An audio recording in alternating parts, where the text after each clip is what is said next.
তো ফ্রেন্ডস দেখো, আমি এখন রাতে 7:30 বাজে দোকানতে আসলাম। আচ্ছা, স্নান করলাম, স্নান করিয়া এখন আমি ব্লগ বানাবো। দেখতে দেখো, আপনারা সাপোর্ট দিয়েন। দেখো, কালকা অমাবস্যা আছে। অমাবস্যার জন্য কি কি জোগাড় পাতি করতে লাগে, নিরামিষ খানা।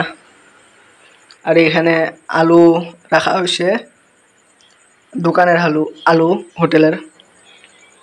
নিরামিষের জন্য ওই যে নিরামিষের জন্য সয়াবিন, তেল, ডাইল, বিস্কুট, লবণ, হলদি এটিরও নিরামিষ খাওয়া লাগিয়া আইটেম বানাবো কালকা। এই সাইডে গ্যাসে চৌকা বসাবো কালকা। এখন রাতে রাতে আলুগুলা সাইড করতে লাগবো। পুট আলু 50 কেজি আলু ফালছিল সেদিন দোকানের জন্য।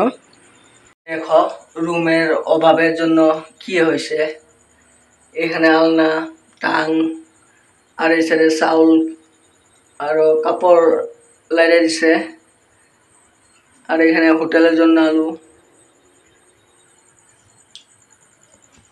আর ভিডিওটা যদি ভালো লাগে শেয়ার করে দিও, আর সাবস্ক্রাইব করো, লাইক করো, কমেন্ট করে জানাইও ভিডিওটা কিরম হয়েছে। রাত 9টা বাজে, কালকা সোমবার, নিরামিষ খাওয়া হবে, অমাবস্যা আছে, এই জন্য এখন বসে টিভি দেখতেছি। এই যে দেখো, রং চ্যানেল দেখতেছি টিভির মধ্যে। এই যে দেখো আমরা রুমটা, এই যে সেটা সুপার, আর এই সাথে আমরা থাকি। আর এই যে সেটা আমরা দিদা এরা থাকে।